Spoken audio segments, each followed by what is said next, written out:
ए पहुना यही अरे मिथिले में रहुना, ए पहुना यही मिथिले में रहुना। क्यों जौने सुख बा ससुरारी में, जौने सुख बा ससुरारी में, तौने सुख बा कहूना।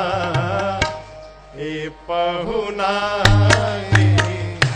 मिथिले में रहुना, ए पहुना मिथिले में रहुना। लक्ष्मण जी पूछे यहाँ रहने से हमारा क्या होगा? सखियां कहती आपका तो नहीं, लेकिन आपके भैया का बहुत फायदा होगा। क्या फायदा होगा? सखियां कहती हैं रोज सवेरे उबटन मल के इतर से नहवाइब हो, रोज सवेरे उबटन मल के इतर से नहवाइब। एक महीना के भीतर करिया से गोर बनाइब हो, एक महीना के भीतर करिया से गोर बनाइब। झूठ कहत ना बानी तनिको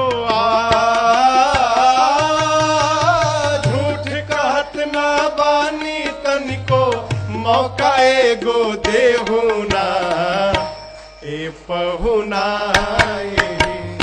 मिथिले में रहुना, ए पहुना मिथिले में रहुना।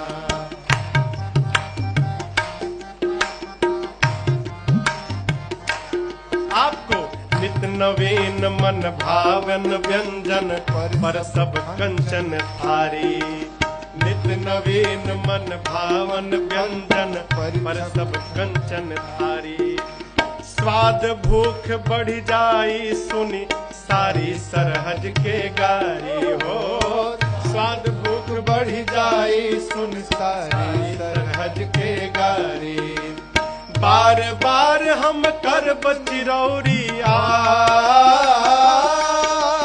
बार बार हम करब चिरौरी, और कुछ ले होना। ए पहुना मिथिले में रहुना, ए पहुना मिथिले में रहुना। आपको उदास नहीं होने देंगे, एक बार मौका तो दीजिए। कमला बिलमला दूधमती में झिझरी रोज खिलाइब हो, कमला बिमला दूधमती में झिझरी खूब खिलाइब। सावन में कजरी गागा के झूला रोज झुलाइब हो, सावन में कजरी गागा के झूला रोज झुलाइब। पवन देव से करब निहोरा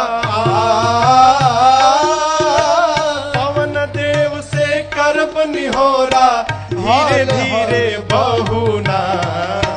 ए पहुना मिथिले में रहुना, ए पहुना मिथिले में रहुना।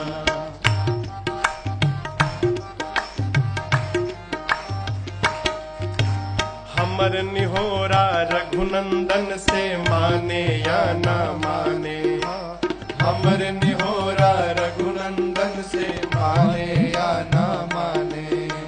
पर ससुरारी के नाते प्रताप के आपन जाने हो, पर ससुरारी के नाते प्रताप के आपन जाने।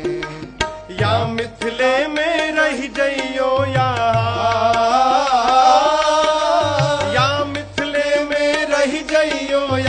संग अपने रख ले होना।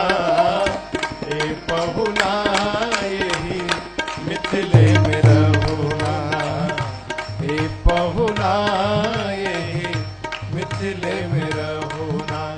जो आनंद विदेह नगर में, जो आनंद विदेह नगर में, देह नगर में कहूना।